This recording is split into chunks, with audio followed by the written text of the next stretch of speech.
right, Zach, we are back at it again, my friend. It is a new week. There we go, back at it again. Still the video piece, man. Yeah. Look, the fun. video was no big deal before, but now it is more value. So. That's right. Well, it used to just trash. You know, yeah, that's right. No one cares about trash, but now that we want to put it on YouTube, it can't be trash. And Facebook Live and all and video, all that stuff. So it's been a lot of fun. We've had some good hits there. More hits, surprisingly, honestly, towards Facebook than YouTube. You know, so get more views there. So that's something new for us, still new for us. So if you're out there and you're listening and you're checking this out and you're like, I'd like to see these two guys. They just have such beautiful voices. I wonder what their faces look like. You can go to YouTube and check us out, Pass the Baton Leadership Podcast. Same thing for Facebook. You can go there and find the videos as well. Or just keep listening wherever you listen to podcasts. So we're just so glad that you're tuning in, no matter how you're tuning in. So that's the big thing for us. We're just glad that people are listening and that we're able to add some value to you.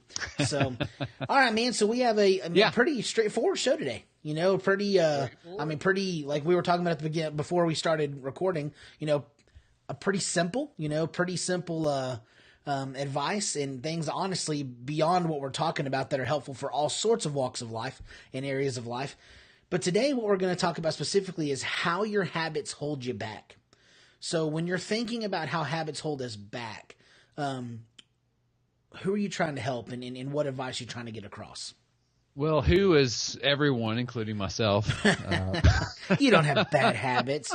Yeah, you do. Sure you do. Oh, sure. It's baked into the one today. So, you know, I can't say that everyone has them but me because I surely did. And it's one I'm still bouncing back from. Sure. Honestly. But, you know, it really goes with the beginning of it. We'd all like to lose some weight. You want to be more fit, right? And you want to maybe have more financial security.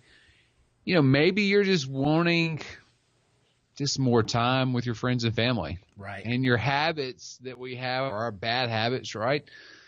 Hold us back from those things. Mm-hmm. And it's freeing to get rid of those and to get rid of those hurdles. And I know for me, and we've talked about it before, of, you know, running the 37-miler, going through all that piece, the fun story there. So you can go back and listen to that show if you want to. Yeah. What 37.5 miles taught me, I think it's that show. But did that, got off that course, and then just ate for like 4 months straight.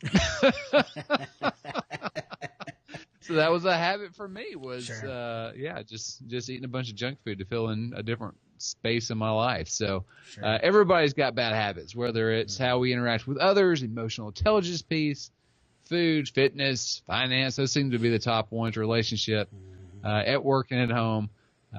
They hold us back from meeting our goals that we want to have in our life. So. Yeah, and you know, the few that you said, like you said, those do kind of seem to be the top ones, or at least those are the habits that are the ones that seem to affect us the most through stress, anxiety, depression, you know, those kinds of things. It's like a lot of times we talk to somebody, it's like, man, why are you so anxious? I don't got enough money, or my future's not secure enough, or I'm obese, or I don't feel well, or whatever it may be. So yeah, the ones that you had generally seem to be the ones that, even if people have other habits, they seem to be the ones that kind of really get to people over time. But there's tons of habits out there. I mean, we could literally list hundreds. Don't have time for it. But Zach, when it comes to our habits holding us back, where do we start? Because look, everybody knows to listen to the show, I'm overweight. I love food. But I admittedly am those things. And I love to cook, and I cook well, and I have a lot of fun with those things. But so I go through seasons just like a lot of our listeners, where it's like, okay, I'm really, really committed, and I'm doing really, really awesome, and I'm burning the pounds, and I'm feeling better. And then I go through long stretches of seasons where I'm like, but man, tacos are freaking amazing. And I really, I just want to see tacos in my life. You know, but those are the ebbs and flows. So where do we start? Sure. Yeah. So a piece that's really helpful is, look, just like you said, John, just like I said earlier, we think about those bad habits, right? So the listener that's hanging out just with you and me right now, you know, I'm sure that, you know, they've thought of some of their bad habits too. Of, man, gosh, it's this year I can finally fill in the blank, right? Or maybe it's this the year that I can do this or overcome that. And we think about it, but it's one thing to think about it, and it's another to put it on paper. So that would be the first piece of this, is to really sit down, think about the habits that are holding you back, and put those to paper. And then when you put those to paper, I want you to put how long those have impacted your life. Sure. So, for example, procrastination. Well, you might want to put all of life if that's you. But maybe it's a habit that you picked up when you were in college. So maybe you put 2 years, 4 years, 8 years, not contributing to your 401k. Maybe that one's 2 years. Sure. Eating too much, junk food, grazing, 15 years. We'll put a long one on that one, right? Yeah, like 36. Let's do 36. Smoking or drinking, any of that kind of stuff. Sure. 2 years, let's say. No physical activity or outlet, let's say 10 years. Yeah. Right? So what you're going to do is take those pieces, write them down. That's the first step. Second step is you're going to write down how long they've impacted your life. And then here's the kicker. Now, you're going to take those steps and you're going to think through those, and you're going to think about the impact that it's actually had on your life. Mm-hmm. So, for example, eating too much junk food, 15 years. Well, I gained 28 pounds in 15 years, and I had 26 sick days from work as a result of some of that. Sure. Right? So that piece. I smoked for 2 years. Well, that's equated to, I've never smoked, so I don't know what cigarettes go for, but I think they're pretty expensive. Oh, yeah. From what I see from pulling up in gas stations. It's killing my budget. Just kidding. Just kidding. But no, they are. Yeah, crazy expensive. So that's going to be, an exponential amount of money as you multiply that over the years, plus the health pieces and everything else. How much more doctor visits have you had? Mm-hmm. What has been the impact on your family because you haven't felt as good? Sure. Et cetera, et cetera. So 401k hadn't contributed in 3 years. Let's say my company matches this much, which means I just flushed down the toilet and didn't take this amount of dollars. Yeah, didn't take your free money. That's right. So it doesn't take much really to see the impact of it. It just takes time to think through it, plan it out, write it out, and then you really get to see the true impact of, oh my gosh, grazing has cost me 15 pounds this year. Yeah, sure. And that's not with my family. So, yeah. Sure. Well, I mean, and this is just practical advice for everything. We've talked about this kind of stuff before when we've talked about future planning, or having a strategic mindset or setting true goals. Is that the important part of setting these things is writing it down. If there's one thing that Passing the Baton is passionate about, it's making things actionable.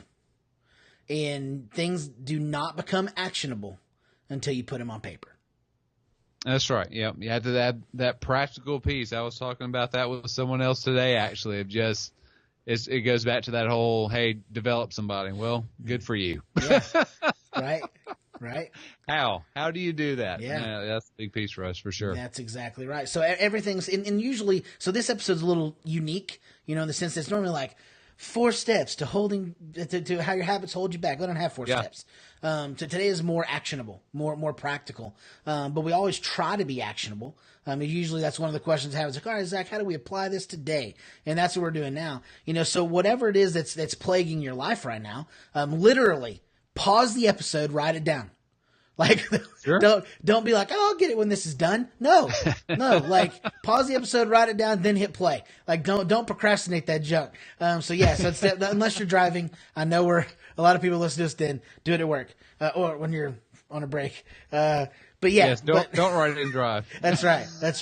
But if these things are going to become actionable, if you genuinely care that your work struggles because you procrastinate, or you genuinely care that you're overweight, or genuinely care, you're smoking and you've been wanting to quit for 2, 3, 10, 15 years. Well, write that junk down and start figuring things out. So Zach, after we have gone through the start process and we've written things down, what do we do next to start figuring this out and replacing things? Yep. So they're back with us. So thanks for the pause. That's right. Thanks for hitting play again. You're back. Thanks for hitting play again with us. All right, so I'm going to take us back to our emotional intelligence piece, and this is I've been teaching, this so much, and just got done, just like we talked a few weeks ago, doing this in some colleges and stuff like that. So this is fresh in my mind, but when we talk about self-awareness, we talk about the triggers, right? So to bring it back to that piece, so if you need help on self-awareness, I think it's our first emotional intelligence true piece. I think it's like the 3rd week of January. You can find it there, and it's just EQ, self-awareness. So if you look in there, we talk about the triggers that you have and identifying those triggers so that you're ready for those when they happen. Sure. So we talked about that in relationships. Yep. We talked about putting our guard up when we feel those moments bubble up and understanding what those triggers are. Well, it's no different right here, actually. So we look at the triggers. So I'll use me as an example. I'll use my bad habits of just eating everything inside after I got done with my race. Right. And so what I sat down and I thought, okay, what is the problem here? And it became pretty clear. I saw that it hit 4 o'clock and I started grazing. Yeah. Like an antelope in the fields. It was just nice. Just everything.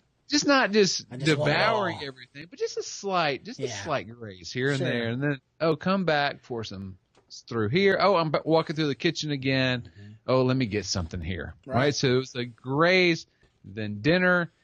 And then guess what? I'm back out into the fields grazing again. That's right. That's right. Sure. Well, there's nothing magic. There's no magic like I'm just eating just buckets of lard. Mm-hmm. But I found myself with a 15, 20-pound weight gain. Sure. And it was and that's what I drew it back to. It was just simple as that okay, I'm grazing, and here's the time. From 4 to 6 and from 7 to 11. Right. So then I thought, okay, well then what is my trigger then? Why am I grazing like that? Well, here my trigger was really 2 things. Number one, I was wrapping up my day 4 to 5 to 6, somewhere in there. And if I'm working from home that day, then I'm going downstairs and I'm kind of bored and winding down, as we all do. But since I work from home, I don't have the commute. So I'm just down there hanging out in the kitchen. I'm like, oh, Skittles. Yes, I will take those. Oh, brownie, just one. I'm going to show restraint. Oreos, new Game of Thrones Oreos. Yeah, I'll do those. Let me do 4 of those. Let me do a sleeve. Yeah. Yeah. So it was that sort of thing. It was boredom. It was the day winding down and boredom. Sure. And then I knew after dinner it was the same type of thing. It's like dinner's done. We're all hanging out. The kids are in bed. All right, getting ready to watch some shows with the wife. Great. Let the grazing begin. Right. So that was my triggers: boredom and just filling in a space for me. Now, so once you fill out what those triggers are, then you replace them with something else. So for me, it was I replaced them with some guardrails, going, okay, I'm going to commit to nothing eating from 4 to 6 for dinner, and then I'm not going to eat anything else after 8 o'clock. Right. So a guardrail, or you can replace it.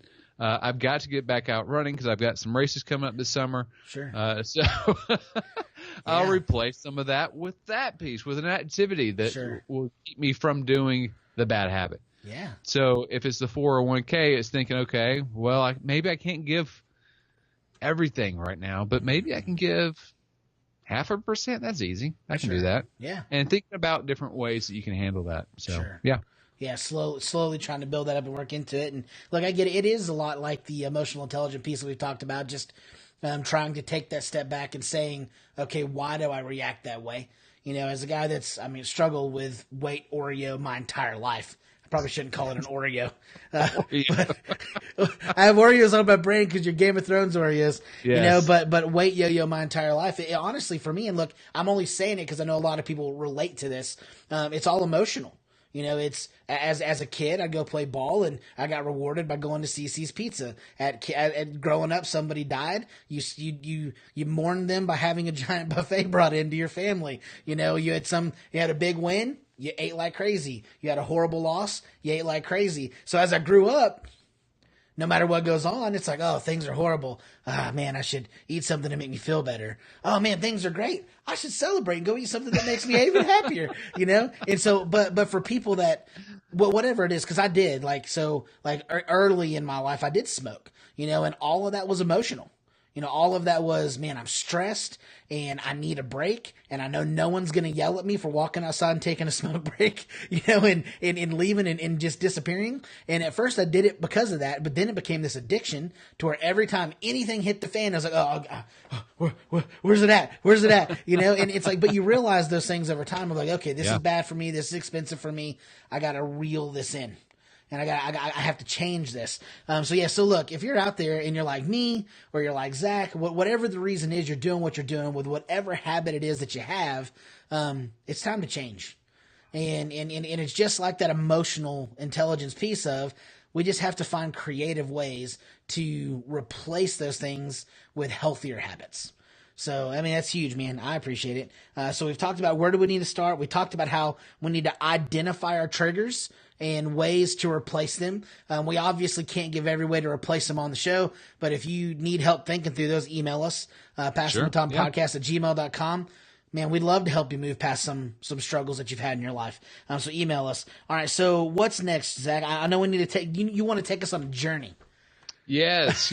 So look, we figured out. So we've taken the time. You know what the habits are, right? That self-awareness piece. You've identified them. You know the impact. Sure. So you feel the piece that's on you, or how it's holding you back, or how it's a weight around your waist and just dragging you down. Right. Now we know, okay, what the triggers are. We figured that out, and we figured out something to replace it with. All right, so now we are going to take that journey to success. So remember that this change is truly a journey and not just a walk. It's a long journey ahead. More than likely, because if it's a habit that you're at this point with John and I, then it's something that's not a quick done. You're not just going to shut the switch off tomorrow. Right. It's going to take a minute. That's right. So it's, there's some few points in here I want to make sure that, that we're aware about and thinking about. So first is focusing on small incremental changes. So one of my 4 goals this year was I topped out right at the top of January before I jumped into it. So my goal was to lose basically, I'm trying to remember the math here, like 28 pounds. Now, 28 pounds for me is a lot of weight. Sure. Right. Yeah, that's just my water weight. That's just my. That's. So whatever that, it could be more for you or less depending on your frame. But for 28 for me is a lot. But I couldn't just focus on 28. So I'm focusing on small incremental pieces. So I'm breaking it down by month and by week to help me do that piece. So, and that really goes along with our second one: set times and smaller goals to hit for your ultimate goal. Right. So, for example, okay, if I got to hit 30. Now, I'd really love to do it by July 4th, and I got to math that out. That's 10 a month. That's 2 to less than 2 a week, or a little bit more than 2, depending on how many weeks are in the month. And so I did that, just wrote those out, and then I just had check-ins with myself. So for the weight thing, I didn't do it every day because I didn't want it to be a discouragement, right? Because sometimes it's not just I'm going this way all the time. It's more like this, more like a wave. Sorry. Sure. I'm now talking to the video, not the podcast. It's more like a wave up and down than a climb up a mountain. Yeah. And so I didn't want to be discouraged by, I did down a full sleeve of Game of Thrones Oreos. Sometimes you need Oreos. Yeah, there you go. It happens. But you can't do that every day. Yes, you can't do that every day. And I didn't want the small setbacks. I'm having good. I'll do in my air quotes there. Setbacks discouraged me from my larger goal. So I had to check in like on Sunday or Monday mornings and about Wednesday or Thursday. And that I didn't do it every day because I didn't want to get overly excited about something or get overtly disappointed by something else either. So having small check-ins, smaller goals to reach those. I would log those in. So on my calendar, I've got every Sunday, I've got just a number on there. And so the number is going up or down depending on where I'm landing. So, so there's that piece. 2, the other thing is to hang in there when you don't see a good amount of growth. Yeah, right. And this, we're using the obvious weight thing, but this goes for so many other things. So if you're thinking about weight as an obvious, if I'm not losing as much as I want to lose, but think about could be stuff like a job search. So if I'm looking for a job and I'm just not getting, I want a job right by X date. Well, maybe you track instead of how many interviews you had or how many people you're connecting with. Sure. And that road is challenging and full of potholes of disappointment along the way. So remaining positive in that, okay, I still have this interview. I still have this person to talk to. Hey, I still have these connections to make. Relationship pieces. Hey, I still am connecting with these many people. I'm growing relationships instead of shutting people out. Right. I'm now out walking. I bought a new pair of shoes. Yeah. So find things to get encouraged about and celebrate along the journey to your ultimate goal, because it's highly unlikely that it's just going to be a clear, wide, well-lit path from where you are in your bad habits to where you want to be in your goals. So no, that's perfect, man. I mean, it's good stuff. You know, and those things are such good advice for everything. You know, like especially, I mean, the beginning steps is, you know, as you're kind of setting goals, is focus on small incremental changes. You know, one thing that comes to mind for me is debt. You know, I know Americans are in debt up to their eyeballs. Sure. You know, but like my wife and I, we're debt free. Like the only debt we have is our home. We don't have credit card bills. We don't have cars. We don't have like all this other crazy stuff that people I know do. But it's because a few years ago we did have those things, and we were always stressed out. And that's exactly what we did. We sat down, and every week we stopped writing monthly budgets, wrote a weekly budget, and we're like, okay, where are little things, small incremental things that we can say no to right now, so that we can get rid of this big stuff that's killing us.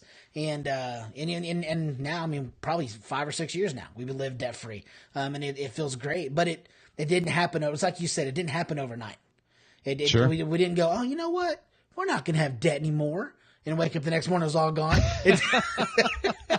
I mean, it'd be really cool if it worked that way, but that's just not how it works. You know, so all of these things, everything, man, gosh, any quote unquote, I'm using your air quotes, any quote unquote bad habit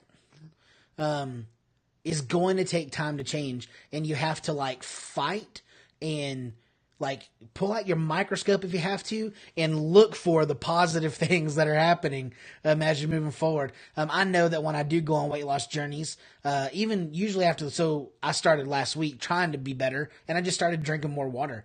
But like right now, I just feel better because I drank a ton of water, you know, so I'm looking at that like, okay, it's worth it. I can do it, maybe. Water's good, even though I hate it, you know? And so, but putting those things under the looking glass and saying, okay, like right now it stinks, but where is the good? And then always having the far end thing out there of, but if I get to there, it's going to feel amazing. No, man, I think you're great. I love where we started. I love identifying our triggers. I think it's awesome to think about the journey in a different lens, because I think most of the people that are listening with us are big thinkers, big dreamers. And it's easy to be like, I'm going to lose 100 pounds, or I'm going to get out of $20,000 worth of debt. But it's another thing to write that junk down, come up with an actionable plan, and carry it out. That's right. Huge, huge stuff. Zach, man, I thank you so much for hanging out with us again. Yeah, enjoyed it as always, John. Yeah, so cool. I'd also like to thank you, our listener, for tuning in with us. Be sure to go to the website, passingthebatonpodcast.com. Subscribe to our newsletter while you're there to get a free resource. Who knows the free resources we're going to have there for you guys in the future. If you have any questions you want answered on the show, please email us, passingthebatonpodcast@gmail.com. If you email us those, there's potential that you could have random shows in the middle of the week just answering your question. So shoot those questions into us. We'd love to hang out with you that way. Follow us on social media. Wherever you're listening, rate us 5 stars, subscribe, like, comment, all those wonderful things. And be sure to catch us next time. But until then, invest in yourself to develop others.